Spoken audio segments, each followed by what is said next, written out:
संध्या आलती समय हो जाइथिबारु आमे माने समस्ते मिसिकी बाहरी जाइथिलु आम गाँ मंदिर को। आसतु आपण मानक भी नहीं जीवी सांगरे।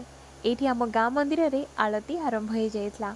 पूरा गाँ जाकर लोक समस्ते एकाठी हुअंती संध्या समय रे आलती देखती। आलती रे आलती नहीं कि जाती घर को। बहुत शांति मिले दिन जाकर जिते दुख कष्ट जीवन जिते दुख कष्ट सबू सेठी जाके भूली जाए आम गाँ मंदिर रे।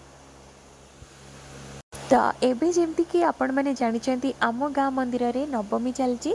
तो जो मैंने नवमी करुँच से माने एठी कीर्तन मध्य करुले सहित एठी से माने मंदिर रे रहउचंती।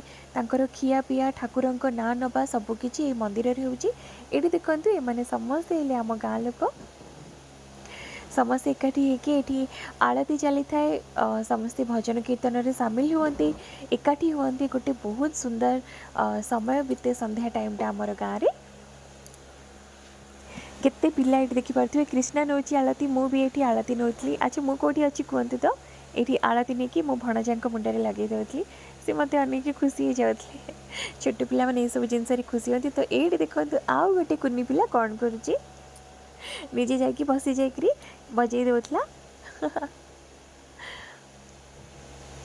तो ये बो आ मु हजबैंड आम समस्ते बाहरी आसलु घर को जीवाई कि कहीं आलती कम सरी जाइए।